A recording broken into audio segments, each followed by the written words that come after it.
সেলুনের আড়ালে চলছে দেহ ব্যবসা, মালয়েশিয়ায় বিদেশি নাগরিক গ্রেপ্তার। আসসালামু আলাইকুম। মালয়েশিয়ার ইমিগ্রেশন বিভাগ পুরুষদের সেলুনের আড়ালে চলা দেহ ব্যবসার বিরুদ্ধে অভিযান চালিয়ে বিদেশি নাগরিকদের গ্রেপ্তার করেছে। গত 26শে মে কুচাইলামা ও সিরি পেতালিং এলাকার 2টি স্থানে অভিযান চালায়।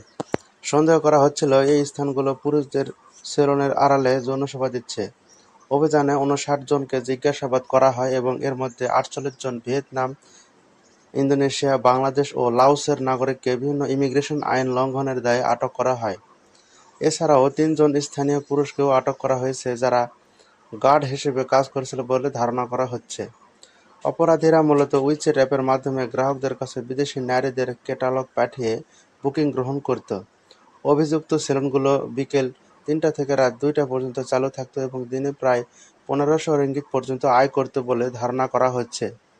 ইমিগ্রেশন বিভাগ জানিয়েছে, 1959 এর 63 ইমিগ্রেশন আইন, 1966 সালের পাসপোর্ট আইন, 1963 সালের ইমিগ্রেশন প্রবিধান এবং 2007 সালের মানব পাচার ও অভিবাসী চোরাচালান বিরোধী আইনের আওতায় দোষীদের বিরুদ্ধে কঠোর ব্যবস্থা গ্রহণ অব্যাহত থাকবে।